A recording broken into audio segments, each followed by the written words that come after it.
Cuma isunya sekarang, rakyat merasakan mereka juga menjadi mangsa. Kita melawan ketirisan tetapi mereka menjadi mangsa dengan kota.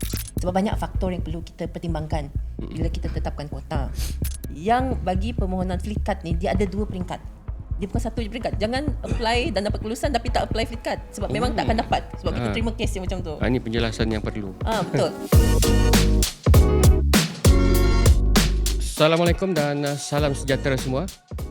Kita bersua lagi untuk siri podcast Jom Ambil Tahu KPDN edisi kelima. Sekarang ni kalau kita layari pelantar media sosial, kita akan perhatikan satu isu yang hangat dibincangkan dalam kalangan masyarakat kita, iaitu berkenaan dengan penyasaran subsidi diesel yang telah pun dikuatkuasakan pada 1 Julai 2026 yang lalu. Jadi pada hari ini, untuk kita membicarakan dengan lebih lanjut, kita cuba menyelami topik subsidi diesel, menutup ketirisan, menyelamat ekonomi dalam bahasa yang santai, yang cukup mudah, supaya kita dan masyarakat di luar sana lebih mudah memahami topik ini. Dan untuk kita mengupas topik ini, di sebelah saya berbaju merah, memang tidak asing lagi, Pakcik Shell atau nama sebenarnya Encik Syairan Huzani Husin, pengarah urusan Shell Malaysia Trading dan Shell Timur Sendirian Berhad. Mungkin nama tu tak kenal lah, tapi Pakcik Shell tu begitu familiar dalam kalangan pelantar media sosial, pengguna media sosial. Dan di sebelah beliau, Cik Amanda Peter, penolong setiausaha kanan bahagian kawalan Selia Petroleum, Kementerian Perdagangan Dalam Negeri dan Kos Sara Hidup. Selamat datang Tuan, selamat datang Cik Amanda. Terima kasih jemput kami. Terima kasih Tuan, terima kasih kerana sudi melapangkan masa untuk bersama-sama kami dalam mengupas topik kita pada petang ini. Jadi tanpa membuang masa, orang kata masa itu emas, Pakcik Shell, kita ajukan soalan pertama kepada Puan Cik Amanda. Boleh tak Cik Amanda terangkan secara ringkas apa sebenarnya penyasaran subsidi diesel dalam bahasa yang lebih mudah? Cik Amanda, silakan. Okey. Secara ringkasnya, penyasaran subsidi adalah salah satu usaha kerajaan bagi memastikan subsidi ini sampai kepada mereka yang betul-betul memerlukan. Hasrat kita buat penyasaran subsidi ini adalah untuk mengurangkan ketirisan serta memastikan bahawa peruntukan kerajaan sampai dan digunakan bagi manfaat yang betul. Jadi tapi sebab sebelum ni pemberian subsidi dilaksanakan secara menyeluruh. Okey. Yang kita tahu dia macam pukal lah, secara pukal. Jadi rakyat, bukan saja rakyat yang dapat menikmati subsidi, tetapi juga subsidi disalahgunakan oleh pihak yang tak layak. Jadi itulah yang kerajaan cuba tumpukan dalam penyasaran subsidi. Kita telah memperkenalkan beberapa mekanisme seperti budi madani, budi agrokomoditi, dan di KPDN sendiri SKPS dan SKDS. Bagi kita deep dive down kepada sektor dan kepada sasaran yang kita benar-benar ingin memberikan subsidi ini. Okey, Cik Amanda. Dari penjelasan tadi, bila kerajaan umumkan pelaksanaan pembaharuan penyasaran tu, untuk seperti yang Cik Amanda katakan tadi, kita dapati reaksi netizen tu pelbagai reaksi. Walhal kalau kita teliti, yang diumumkan diesel tu menjadi murah. Betul. RM2.10, tapi ramai masih bertanya-tanya kerana ia melibatkan syarat tertentu, sama ada melalui budi madani ataupun SKDS itu sendiri. Jadi untuk lebih mendalami kota dan syarat ini, boleh Cik Amanda terangkan secara ringkas apa sebenarnya SKDS dan beza dengan budi madani? Memang betul Tuan. Memang ada kekeliruan di kalangan masyarakat perbezaan antara budi madani dengan SKDS. Dua benda ni memang ada perbezaan, terutama daripada segi fungsi. Sebab kalau kita lihat, budi madani adalah penyaluran bantuan kepada individu. Contohnya, Budi RON 95, di mana semua rakyat yang layak dapat menikmati subsidi petrol dengan menggunakan MyCard. Berbeza dengan SKDS ataupun sistem kawalan diesel bersubsidi yang sebenarnya kita lancarkan bermula 10 Jun 2024, tapi kita telah menambah baik pada 1 Julai tadi. Tahun ni lah. SKDS adalah satu mekanisme pemberian subsidi menggunakan kaedah fleet card. Dan subsidi itu diberikan kepada syarikat, pengusaha, perniagaan yang layak, terutama daripada sektor pengangkutan barangan dan awam. Jadi secara ringkasnya, perbezaan adalah budi madani tertumpu kepada individu. SKDS diberikan kepada sektor pengangkutan awam atau barangan bagi membenarkan mereka membeli diesel pada harga subsidi. Itu bezanya. Itu bezanya. Jadi kita beralih pula ke Pakcik Shell. Kita dengar tadi penjelasan daripada Cik Amanda dari sudut dasar kerajaan. Cuma kalau kita pergi ke lokasi pula di lapangan, mungkin akan berlakunya transaksi yang di mana berlakunya transaksi setiap hari di stesen minyak, stesen minyak lah, Pakcik Shell. Jadi pada pandangan Pakcik Shell sendiri tentang SKDS ini, apakah perubahan yang pihak Tuan lihat sejak penggunaan fleet card ini diperkenalkan? Tentang soalan tadi, di Shell kami melayani dengan rasa gembira, dengan rasa rendah hati lebih 1 juta rakyat Malaysia setiap hari. Ramai tak? Setiap hari 1 juta. So we try really hard, and sebahagian daripada 1 juta pelanggan setiap hari ini adalah pengguna fleet card yang sebahagian mereka adalah mendapat manfaat daripada SKDS. Yang saya nak imbas kembali, SKDS ni sebenarnya bukan baru. Daripada tahun 2024. Ya, betul. So cuma sekarang diperluaskan ke Sabah dan Sarawak dan Labuan, dan juga saya tengok diperkembangkan kelayakannya, lebih luas sekarang berbanding dengan asal. Dan kami di Shell dan juga oil company yang lain cuba sedaya upaya untuk memudahkan penggunaan kad ini.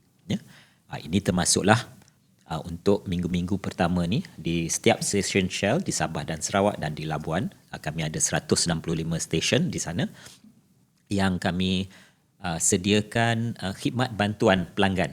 Letak meja satu, kemudian kami latih cashier kami, jurujual kami. Dia ada special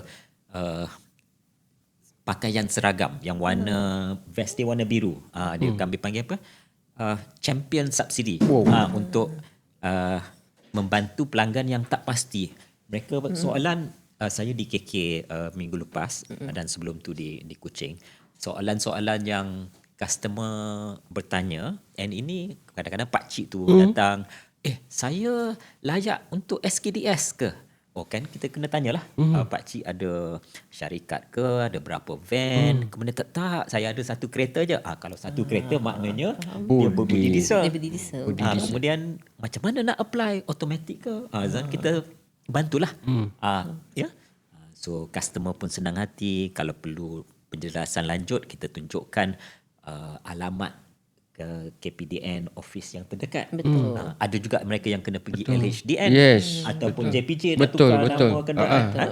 So kami boleh, kalau kami tak boleh bantu atau selesaikan di stesen kami boleh tunjukkan mereka di mana mereka boleh pergi.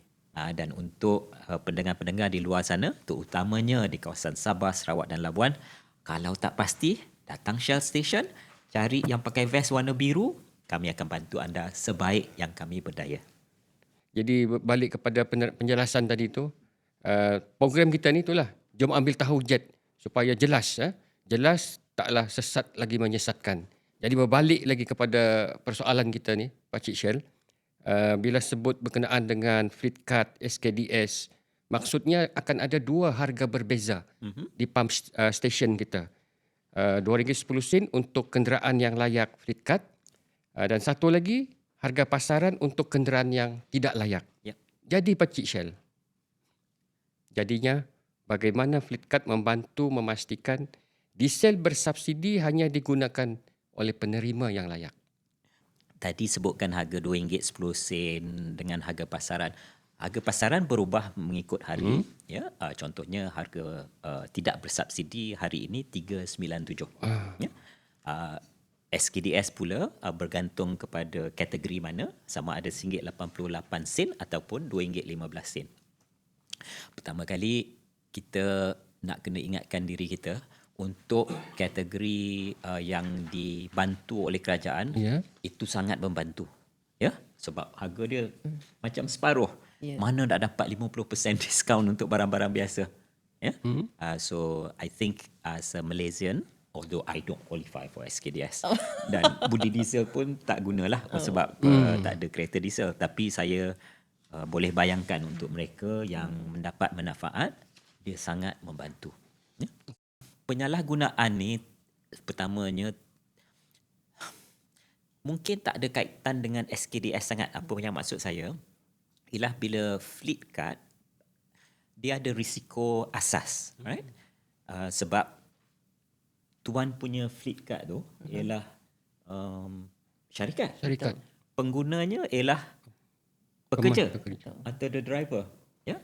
So kalau ada SKDS tak ada SKDS, that risk masih ada. So kita kena bezakan risiko tu. But it doesn't mean that kalau benda ada risiko, benda tu tak baik. Semua benda ada risiko. Kalau nak seberang jalan pun ada risiko kan, kena tengok kiri kanan. Betul. Samalah juga dengan penggunaan fleet card. Ya. Ada tak risiko salah guna? Ya, kalau kita tak ambil peduli, bagi je siapa-siapa guna fleet card, maknanya dia akan gunalah Ya. untuk tujuan-tujuan yang Tidak baik. tidak sepatutnya.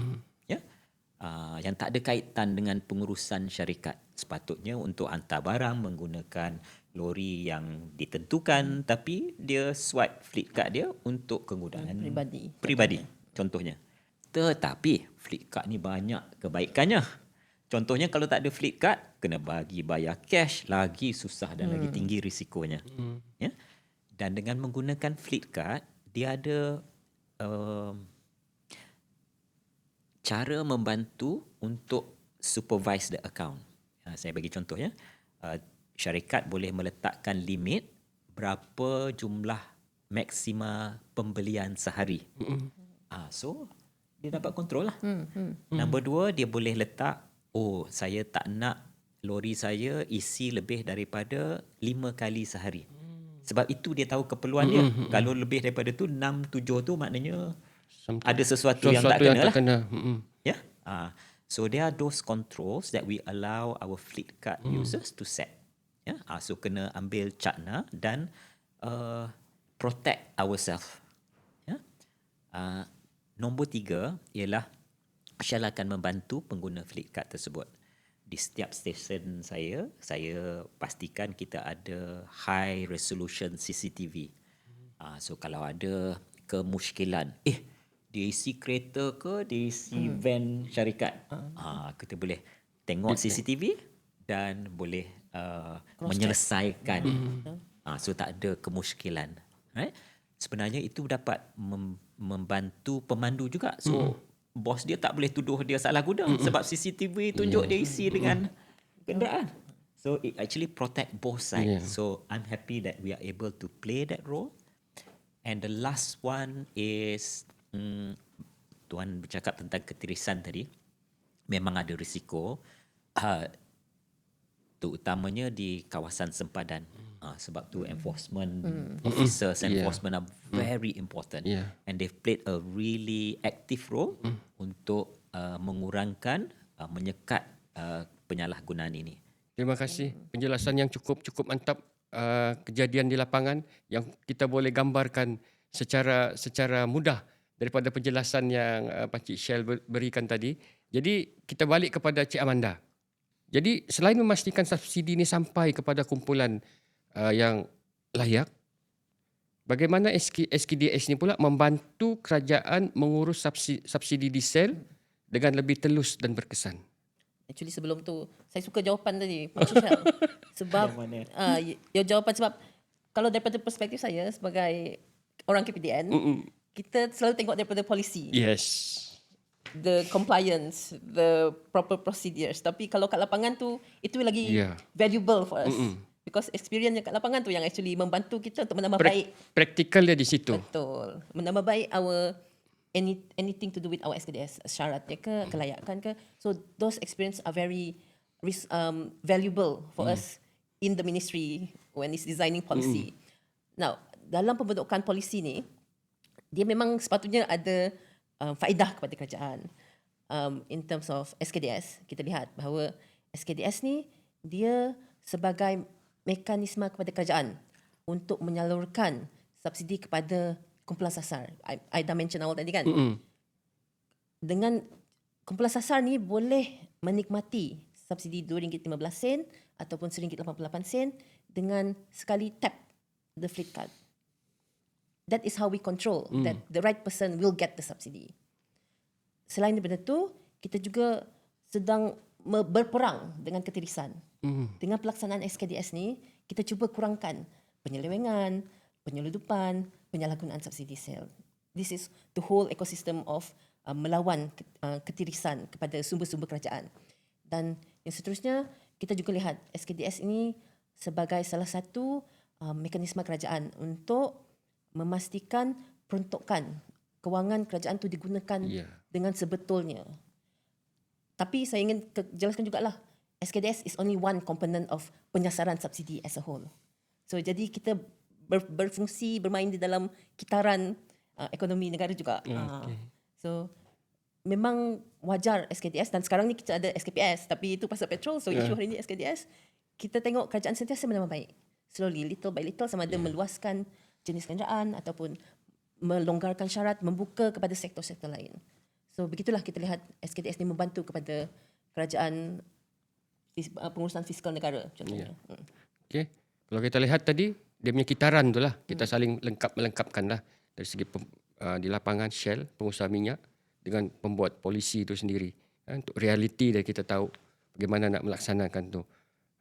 Dan yang paling penting, dia menjaga, SKDS ni menjadi penjaga kepada salah satu benteng untuk negara. Kita jaga hak rakyat yang sepatutnya. Itu yang paling penting. Tapi Pakcik Shell, melalui pelaksanaan ini memang banyak dari segi teknikal itulah, macam Pakcik Shell cakap tadi, nak ajar ada yang tak, dari segi persediaan pengguna itu sendiri, bukan semuanya celik IT, kan? Bukan semuanya celik mempunyai alat ataupun tools yang canggih untuk melayari Jadi bagaimana pula di peringkat Pakcik Shell, terutamanya di stesen-stesen, persediaan yang dilakukan, terutamanya melibatkan syarikat minyak ni lah, dalam memastikan pelaksanaan SKDS ni berjalan dengan lancar dan baik. Pertama kali saya nak ulas yang celik IT tu kan.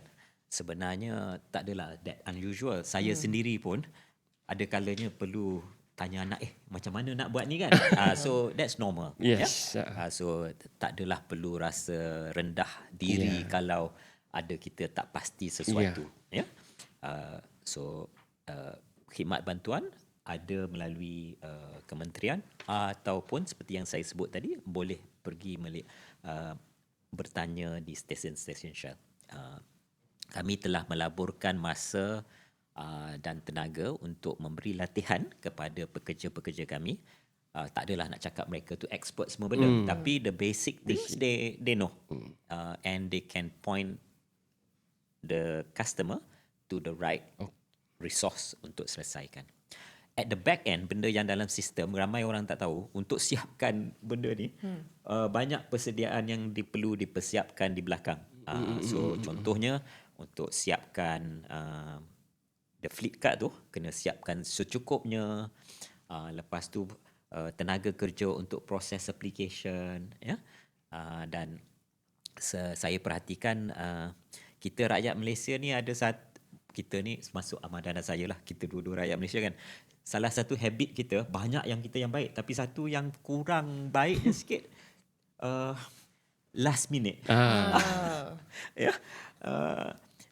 Saya tengok application untuk Flipkart tu banyak datang hari-hari terakhir. Bila datang selambat tu, tak sempatlah nak proses pada kadar yang sepatutnya.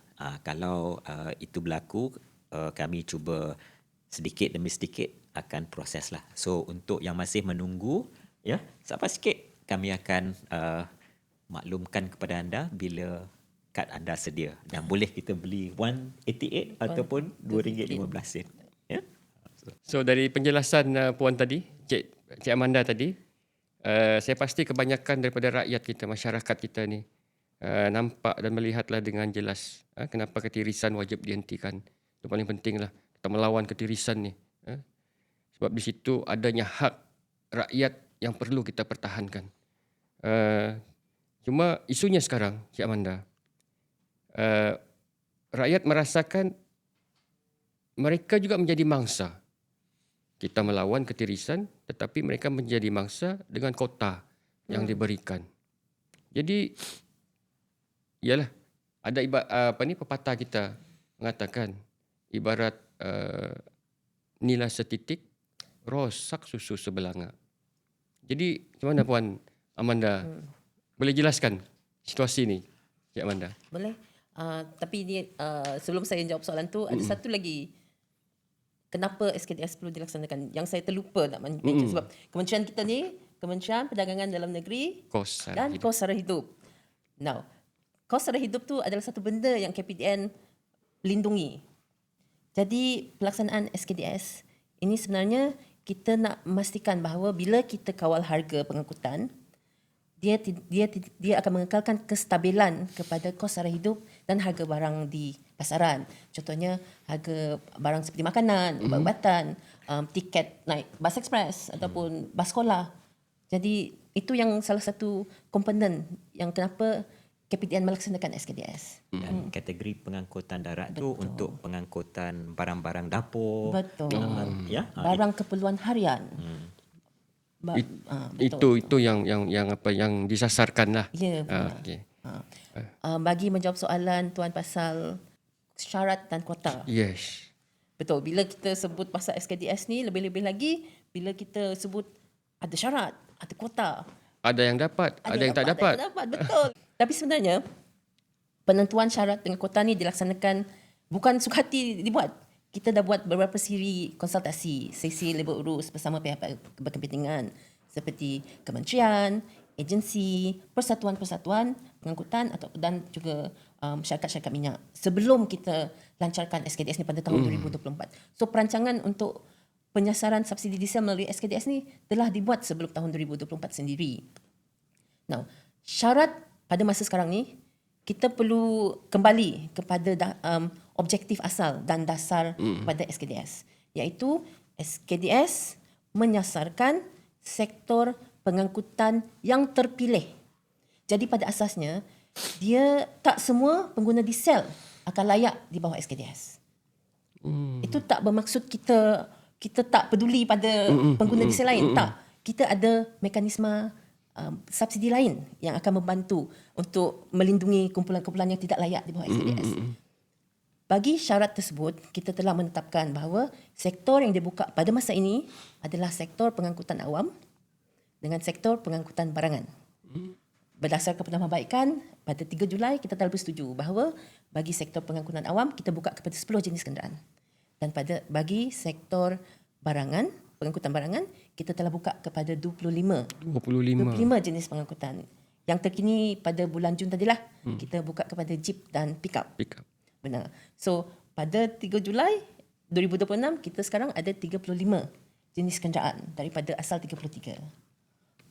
Seterusnya, bagi penetapan kuota, ini juga perkara yang melibatkan penelitian yang dalam daripada pihak kerajaan. Sebab banyak faktor yang perlu kita pertimbangkan bila kita tetapkan kuota. Kuota ni, kita melihat kepada jenis kenderaan, kita juga lihat kepada penggunaan sebenar bahan api dan juga data operasi yang ada. Kerajaan tak kata data itu adalah sempurna. Nothing is perfect. Tapi dari masa ke masa kita tambah baik. Tambah baik. Contohnya masa kita mulakan pada 2024 kita ada kuota. Tapi sekarang ni kita dah ada kuota baru. Jadi dari masa ke masa kita akan menambah baik jumlah kuota. Bagi kenderaan yang memerlukan lebih daripada kuota yang telah ditetapkan, kerajaan faham tak semua syarikat menggunakan jumlah bahan api yang sama. Ya. So kita buka juga mekanisme rayuan bagi pertambahan kuota. Jadi bagi syarikat yang ingin menambah kuota, diorang boleh menghantar permohonan dengan justifikasi. Contohnya operasi memerlukan lebih daripada kuota yang ada, dan KPDN sentiasa meneliti setiap rayuan tersebut. Permohonan tu bolehlah dihantar sama ada ke kaunter fizikal KPDN ataupun melalui email mysubsidi@kpdn.gov.my. Ada satu lagi kategori yang tidak diliputi di bawah SKDS, iaitu kategori kenderaan yang belum layak di bawah KPDN. Maksudnya yang tidak ada di dalam senarai 35 kenderaan. Okey. Bagi sektor-sektor ini, kerajaan sedar memang ada sektor yang tidak diliputi. Tapi tidak maksud kerajaan tak peduli. Contohnya pick up dan jeep. Itu baru dibuka pada Jun tadi. Dengan Julai tadi penambahbaikannya. Jadi kita juga sentiasa meneliti berdasarkan kepentingan industri, kepentingan negara, berdasarkan objektif dasar SKDS ni serta implikasi kewangan kerajaan. Dan juga ada satu lagi, mekanisme pelaksanaannya. Sama ada adakah sektor itu sesuai untuk diletakkan di bawah SKDS. Jadi dapat banyak kriteria dan perkara yang diteliti bila kita tentukan syarat kelayakan serta kuota yang kita nak bagi kepada masyarakat. Okey. Jadi berbalik kepada perluasan SKDS di Sabah, Sarawak dan wilayah Persekutuan baru-baru ni, Cik Amanda. Kita dapati antara isu yang paling panas disuarakan terutamanya oleh syarikat dan kenderaan diesel yang mengatakan ada sedikit kelewatan berkenaan dengan kad fleet ni. Sistem KPDN luluskan, tapi kena tunggu fleet card dari syarikat minyak makan bulan. Okay. Jadi masalah-masalah teknikal seperti ini dilihat seperti mengganggu cash flow dan aliran tunai syarikat kecil. Jadi soalan saya, Cik Amanda, kenapa wujudnya bottleneck atau kelewatan dan apa pula tindakan yang akan kita lakukan? Actually soalan ni saya boleh jawab setengah, Tuan Sairan boleh jawab setengah bagi pihak mewakili syarikat-syarikat minyak. 1 + 1 1 + 1. Alright, you start first. Okay. Saya perlu jelaskan juga. Yang bagi permohonan fleet card ni, dia ada 2 peringkat. Dia bukan satu je peringkat. Jangan apply dan dapat kelulusan tapi tak apply fleet card. Sebab memang takkan dapat. Sebab kita terima kes yang macam tu. Ini penjelasan yang perlu. Betul. So, bagi pengguna yang ingin memohon kelulusan subsidi, mereka perlu ke portal MySubsidi. Sekiranya tak ada masalah dengan maklumat kenderaan, syarat-syarat dipenuhi, semua pemohon yang mendaftar akaun dan keluarlah senarai kenderaan yang layak akan automatically dapat surat kelulusan. Surat kelulusan ni dia dijana dengan serta-merta, tak sampai seminit pun. Kalau tak ada problem dengan permohonan tersebut. Biasanya problem ni berkaitan dengan status kerana kenderaan. Dia punya sama ada dia punya Rotex masih hidup ke tak, ataupun dia punya pendaftaran dengan SSM masih aktif ke tak. And then dalam dia punya geran tu, adakah dia berdaftar sebagai kelas kegunaan barangan ataupun perkhidmatan awam. Secara teknikalnya memang 2 sektor ni dengan satu lagi sektor yang kita panggil sebagai sektor AE, ni jeep dan pick up persendirian yang dibenarkan pada masa sekarang. Berbalik kepada permohonan ni, apabila pemohon itu lulus dalam sistem, satu surat akan dikeluarkan. Jadi pemohon perlu membawa surat itu untuk memohon fleet card daripada syarikat minyak pilihan. Daripada sebab Proses dia begitu. Betul, memang proses tu dibuat sebegitu rupa. Mungkin ada penambahbaikan pada masa depan, tapi for now that is the process, 2 peringkat. yang mengambil masa ni, kita faham syarikat minyak ni pun ada kengkangan juga. Sebab selepas pemohon memohon fleet card, syarikat minyak akan bertanggungjawab untuk meneliti permohonan, menyemak kelayakan serta menghantar fleet card kepada pengguna. Jadi proses ni dia memang mengambil masa.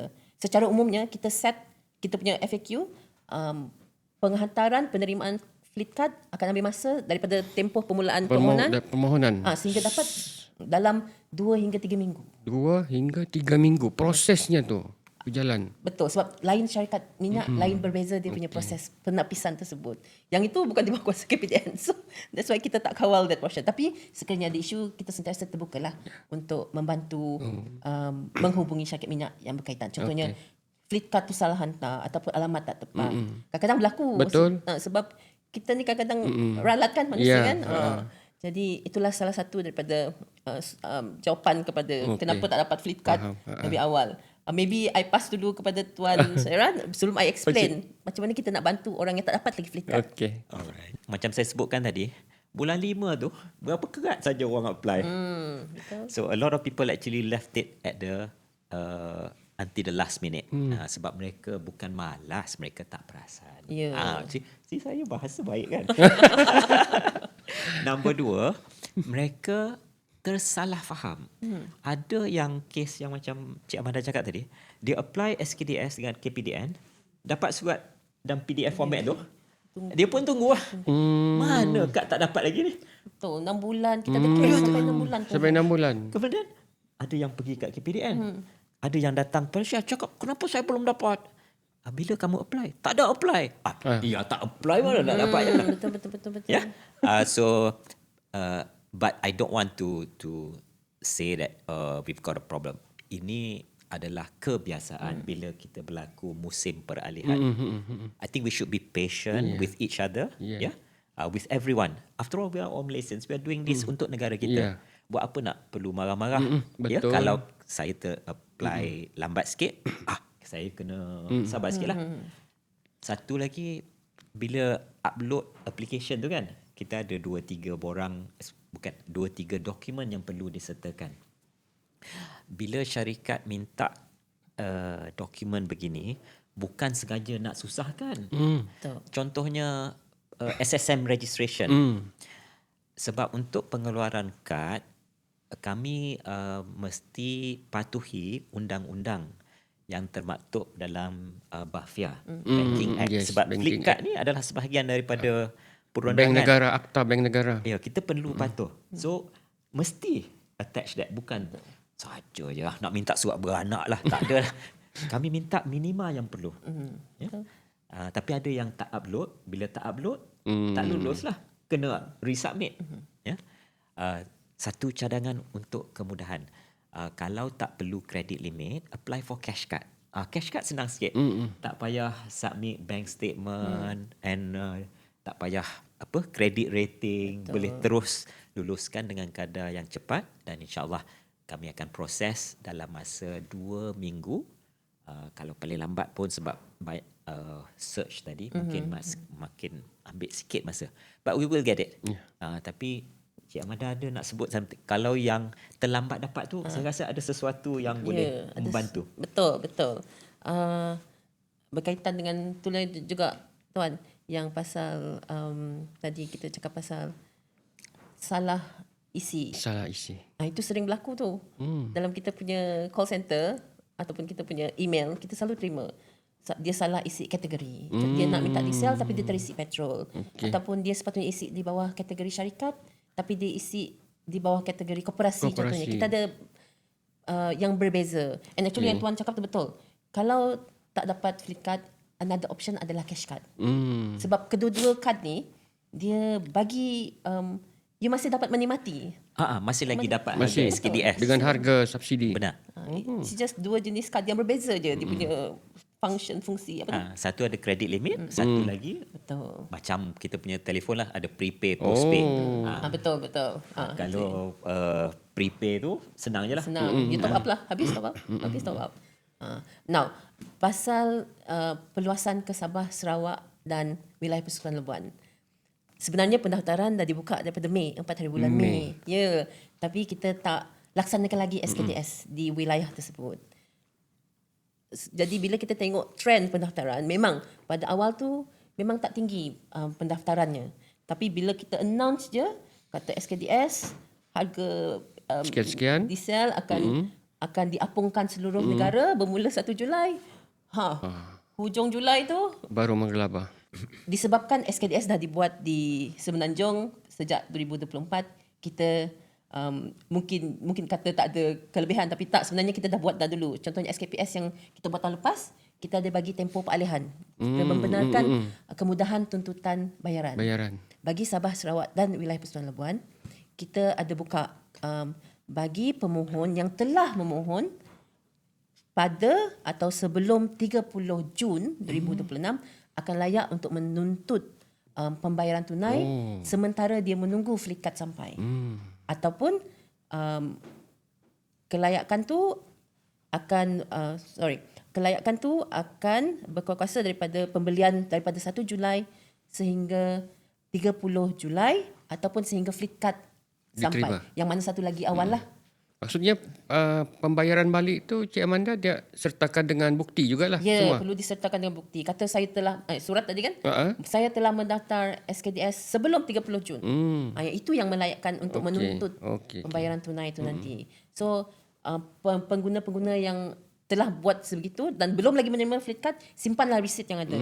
Sebab resit tu akan menjadi bukti bahawa you all sudah mendaftar untuk mendapatkan flight card. Cuma flight card tak sampai. Yelah, sebab flight card tu daripada Semenanjung, daripada KL. Untuk most kebanyakan Oilco. Jadi nak hantar melalui Laut Cina Selatan tu ambil masa. So tu yang 2 hingga 3 minggu tu adalah tempoh yang selamat untuk kita letak. Jadi bagi syarikat yang telah mendaftar sebelum 30 Jun, dia layak untuk memohon kemudahan tuntutan bayar balik ni melalui sistem MySubsidy. Dia cuma perlu log in dalam dia punya account dan dia pergi ke modul tuntutan. Itu dapat banyak membantu orang yang apply last minute 30 Jun. Kemudian 1 Julai dia panik. Tak dapat lagi. Kemudian call. Oilco. Kalau setiap orang call dan maknanya talian tu betul jadi sesak juga. So untuk membantu kurangkan nervousness tu, so call tak dapat lagi call lagi sesak. Dia jadi macam jam. Jam. So untuk membantu pelanggan, sebab saya faham sebab nervous kan, tak dapat. Kalau tak dapat kena bayar harga 397. So saya faham itu adalah naluri kita yang biasa. Untuk membantu, saya telah letakkan online, kalau nak check status application boleh pergi shell.com.my, masukkan reference number dan dia akan tunjukkan sedang diproses ataupun ada apa masalah. Sabar sikit, insya-Allah. Ini tak adalah complicated sangat, ya. Cuma bila semua orang apply pada 29 dan 30, dia akan berlaku kesesakan. Sama jugalah kalau kita daripada rumah turun rumah, pada semua orang okey, keluar waktu puncak, turun rumah pukul 8. Semua orang pukul 8. Memang jam lah. Masa puncak. Kalau jarak-jarakkan sikit, sampai dan keadaannya lebih selesa. Walau bagaimanapun, kita tentunya tak ada sebab Oilco ataupun kerajaan tak nak proses. Setiap yang layak akan diluluskan dan kami tak ada sebab kami tak nak isu the flight card. Okay, penjelasan yang cukup baik berkenaan dengan prosesnya tu.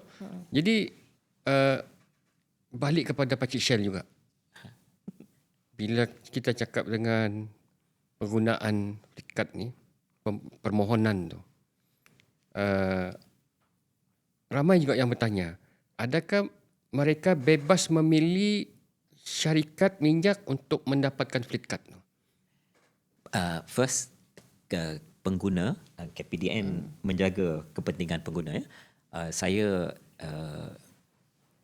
hormati pengguna mesti ada pilihan. It is really fundamental. Hak pengguna.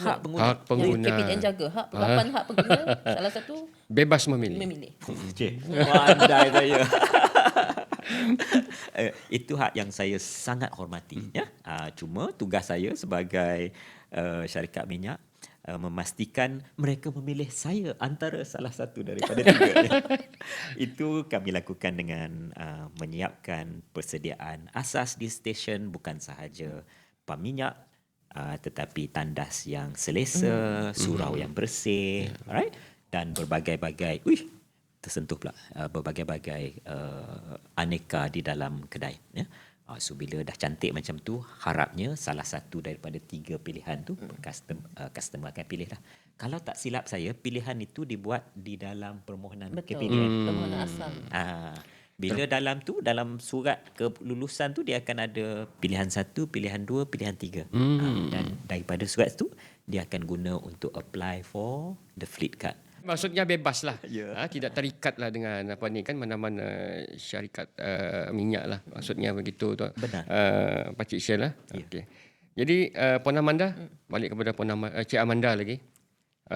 Selepas pelaksanaan SKDS ni, bagaimana pula KPDN memantau keberkesanan sistem yang kita laksanakan ni dan apa perkara-perkara yang kita beri perhatian bagi memastikan pelaksanaan sistem ni terus berjalan dengan baik. Ini kita balik kepada isu polisi lah. Kita perlu faham SKDS ni adalah satu mekanisme kawalan untuk kerajaan memastikan dalam penyaluran subsidi diesel. So bagaimana kerajaan kawal menggunakan fleet cards. Jadi fleet card tu adalah benda yang penting untuk kerajaan. Kerana fleet card tu bukan sahaja dia membantu untuk menyalurkan bantuan subsidi diesel kepada golongan sasar, tapi fleet card tersebut dia juga membantu kerajaan dalam segi meneliti keperluan dan corak penggunaan sebenar. Sebab fleet card tu dia merekodkan setiap transaksi, setiap pembelian. Jadi berdasarkan maklumat tersebut, kerajaan akan berfikirlah untuk menambah baik sistem ataupun mencari ruang-ruang yang boleh ditambah baik. Selain daripada itu, data yang ada tu akan membantu untuk kita menilai sama ada SKDS ni program yang berkesan tak untuk kerajaan menyalurkan penyasaran subsidi. Selain daripada itu juga, kita juga tengok yang fleet card ni membantu yang saya dah cakap awal tadi lah, pasal sama ada dia memastikan bahawa peruntukan kerajaan disalurkan setiap ringgit tu digunakan dengan manfaat yang tepat. Betul. Sebab itulah kita tengok yang bagaimana fleet card ni salah satu program, salah satu inisiatif kerajaan yang betul-betul membantu dalam ekosistem penyasaran baru subsidi. ada nilai dan maknanya tu. Betul. Subsidi tu. Mungkin orang lain tak nampak, tapi Betul. untuk KPDN dan kerajaan Betul. dia cukup-cukup membantu. Ya, betul. Baiklah, Cik Amanda, Cik Syel, kita hampir dah ke penghujung rancangan. Dan episod kita pada kali ini, kita pun dah cerita, dah kupas macam-macam dah isu yang kita bincangkan tadi. Dan dari segi realiti di stesen minyak, dan kita juga tahu kerajaan tengah buat yang terbaik lah, macam Cik Amanda cakap tu, untuk penyasaran ni lebih memberi nilai dan makna dan impak tu kepada rakyat secara keseluruhannya. Jadi sebagai penutup, apakah perkara yang paling penting Cik Amanda harapkan untuk rakyat lebih memahami mengenai dengan pelaksanaan SKDS ni? Bila kerajaan buat sesuatu dasar dan dilaksanakan dasar tu tak bermaksud dasar tu dah selesai, dah perfect. Betul. It's over. No. Setiap dasar yang dikeluarkan oleh kerajaan sentiasa ada evolusi dia. Jadi yang kita minta daripada KPDN sebagai yang menyelaras SKDS ni adalah kita welcome sebarang feedback, maklum balas daripada pengguna, daripada kementerian lain, daripada syarikat minyak untuk kita tambah baik apa yang perlu. Sebab kita sentiasa menambah baik proses pendaftaran, proses rayuan kuota, proses pemberian fleet card. Jadi perkara ini sentiasa berjalan walaupun orang tak nampak kalau tak ada announcement tu. Betul. Tapi sebenarnya ada kerja di belakang yang sedang Penambahbaikan yang dilakukan. Betul. Sentiasa berjalan dah. Jadi kita sebenarnya nak menggalakkan lagi ramai orang yang layak tapi belum mendaftar untuk mendaftar dapatkan fleet card. Ya, ini yang penting. Betul. Sebab inilah peluang untuk menikmati yang subsidi yang ada. Kenapa nak bayar harga market price if you already given the privilege by the government to enjoy. Jadi kita galakkan yang belum lagi mendaftar untuk mendaftar. Okay. Bagi pihak KPDN juga, bagi pihak Bahagian Kawasan Petroleum, kita sentiasa ingin menyokong hasrat kerajaan bagi memastikan penyasaran subsidi bukan subsidi diesel saja, tapi penyasaran subsidi secara keseluruhan berjalan dengan lancar, telus, teratur dan berkesan untuk mencapai target-target kerajaan. Terima kasih Cik Amanda. Boleh saya tambah sikit? Boleh, sebelum kita boleh tutup? Pakcik Shell. Saya suka nak tambah sikit je lagi. Tugas kami di Shell sebagai pembantu ialah untuk memastikan warga Malaysia semuanya yang perlu penjelasan dibantu. And at 165 Shell stations di Labuan, Sabah dan Sarawak, kita sediakan meja pertanyaan that we have trained our people untuk memberi penjelasan asas. Kalau tak pasti apa-apa, datang je. Kami akan cuba membantu. Actually, on top of that, I would like to add. Oh, tak nak Ini, tak. Ada satu benda saya kena maklum sebab Shell dah maklumkan apa yang Shell buat untuk customer. Tapi sebabkan KPTN ni menjaga untuk seluruh rakyat Malaysia yang nak apply subsidi, whether dia pilih Shell ke tak, kita faham. Kadang-kadang phone line tak dapat dicapai, email tak berbalas. Bukan kita tak balas, mungkin mengambil masa. Tapi untuk pengguna-pengguna yang memerlukan bantuan, tak semestinya datang ke Putrajaya, tak semestinya call kepada Putrajaya. Boleh juga pergi ke KPTN Cawangan yang terdekat atau negeri. KPTN Negeri. So that's one of the way that Okay. KPTN turut membantu untuk orang mendaftar untuk mendapatkan SKDS atau SKPS. Benar. And at our station, we also take note, kita perhatikan alamat cawangan KPDN yang berdekatan supaya masyarakat Memudahkan awam lah, tahu ke memudahkan. mana nak pergi. Betul. Biasanya daripada stesen ke pejabat KPDN tu tak jauh. Tak jauh. Okay. So, sembang kita hari ini telah pun sampai ke penghujung rancangan. Memang tak ada siapa suka dengar dengan perkataan tarik subsidi atau kota ni. Itu realitinya.